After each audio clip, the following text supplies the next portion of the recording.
Congressman Lamborn, thank you very much for this opportunity. You're welcome. My first question, Pentagon officials now confirm that the U.S. Navy has interdicted a vessel in the Arabian Sea carrying components of Iranian origin headed to the Houthis in Yemen. What's your take on it, and are you concerned? Well, I'm very concerned. Iran, the regime in Iran is arming the Houthi rebels in Yemen, creating instability on the Arabian Peninsula, causing trouble. They're using the hard-earned money that should be helping the people of Iran have a better life. They're using it to foment rebellion and violence and destruction in other countries. And I think that that's a sad situation. I've seen some of these pieces of the exploded rockets with Iranian lettering on the side of them. There's no doubt that these come from Iran. The Houthi rebels do not have a missile factory of their own. We also heard from a Pentagon official, Undersecretary of Defense, Mr. Rood, issuing a warning on the indication that Iranian potential aggression will occur. And he also, without getting into details, mentioned that they had issued a stern warning for the Iranians of possible consequences if they do so. Any comment on that? I back up Mr. Rood and the Trump administration. I think that we should have a forceful response if Iran destroys the property like ships or oil facilities of a friend or ally. We should help our friends and allies. And certainly, if our American soldiers or citizens are ever harmed in an attack that Iran creates, then we should have an even more forceful response. So when Iran shot down our unarmed and unmanned drone recently, we didn't take any overt kinetic action. And I think we should have had a stronger reaction. I think some things were done behind the scenes, but I think a better message would have been sent if we had had a more forceful response that was more visible in that case. Secretary Pompeo on numerous occasions has pushed the United Nations Security Council members and warning them that the deadline for Iran's arms embargo based on the United Nations Security Council 2231 is coming to an end in October 2020, and Iran can resume purchase of arms, especially from Russia and China. What's your take on it? What should the U.S. administration or even Congress do in that regard? Well, I agree with Secretary of State Pompeo. I think that the Security Council and the United Nations needs to renew that arms embargo going forward so that there's not a loophole for the Iran regime to buy arms from, let's say, Russia. I think that the unfortunate history is that the Iranian regime is creating violence and trouble in many of the neighboring or nearby countries. And if they have arms, that will be what probably some of those arms go to be used for. So I think for stability in that entire part of the world, we should continue to limit the regime's ability to buy outside arms. Now turning to the Israel-US-Iran, Secretary Pompeo met with Israeli Prime Minister Bibi Netanyahu in Portugal, and Prime Minister indicated that Iran's aggression is still the foremost importance to his administration.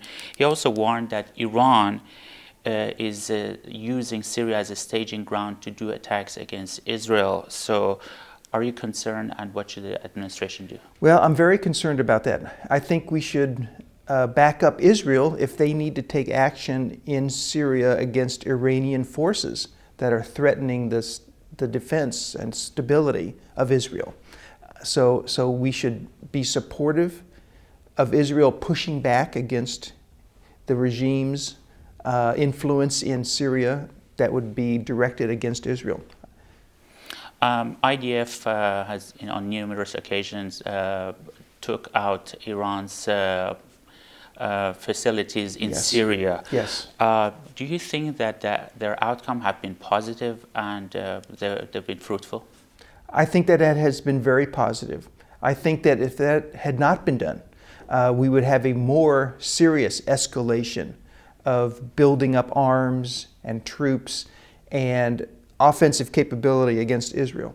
So I think the fact that Israel has stepped in and destroyed some of the Iranian efforts to build up arms or capabilities in Syria is a good thing.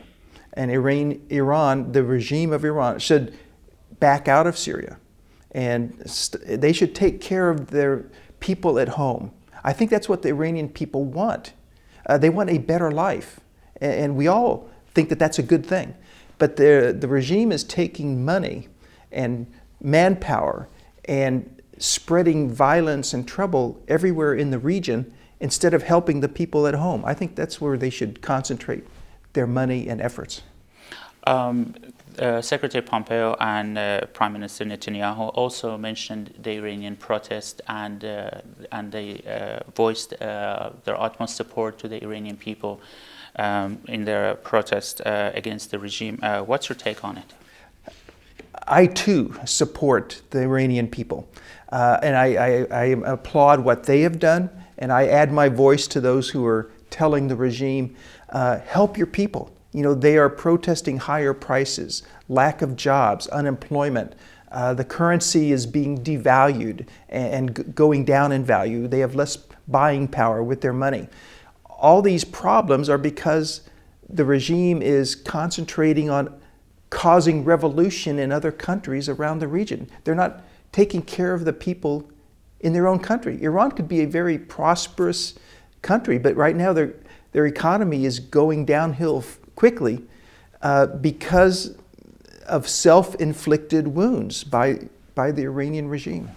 Next question is about President Trump's maximum pressure on Iran, which a key component is the economic sanctions. The critics of the administration say it's not working. However, the supporters of the administration say it's bearing the needed fruit.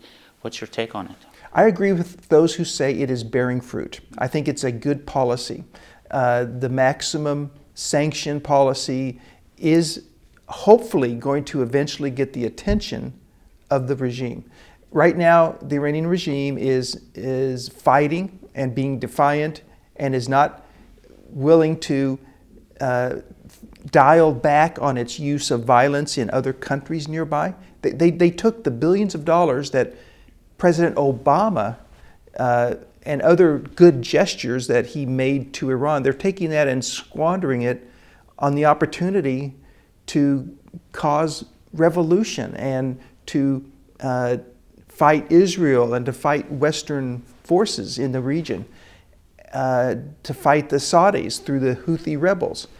So they're causing trouble with all that money. They're not helping their people. So until they become serious about being a reasonable member of the international community, the U.S. and all countries need to put maximum pressure on Iran. You were among the congressional who supported Congresswoman Liz Cheney's bill on not extending the nuclear waivers on Fordo and Iraq nuclear facilities. If passed, that would be yet another pressure point on the Iranian regime. Yes. So how would the Iranians come to the renegotiation if they are under so much pressure? I think that the more pressure on the regime, the better for them to come to the negotiating table. If we let them off the hook, then they will continue with their historical pattern of causing trouble and not taking care of the people of Iran and trying to produce revolution in other countries and not being serious about dealing with the nuclear program. The Western world and the United States and Israel, everyone agrees we do not want the Iranian regime to have nuclear offensive capabilities, nuclear weapons.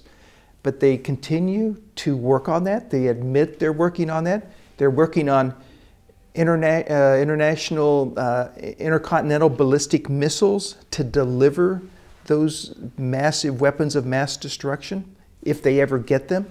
So it's very troubling that they're not changing their ways. They're not intending to become what I consider a respectable and reasonable member of the international community. My last question is about Syria. Iran continues its activities inside Syria, and we also see Turkey and Russia doing their bids there. What is your assessment on the situation in Syria, especially in the light of downsizing the U.S. military presence there? Syria is a very complicated situation. It's a very tragic situation. 500,000 Syrians have died. Millions have fled to nearby countries like Jordan and Turkey, Lebanon, trying to seek safety from the fighting that's going on there. And then we have countries like Turkey and Russia and Iran seeking their own interest. They're not really seeking a wider peace. They're not really seeking to end the civil war. They're trying to get one party to be victorious over everyone else, even if that's going to take more years and years of fighting. So it's a tragic situation. President Trump does not want to have U.S. troops in harm's way.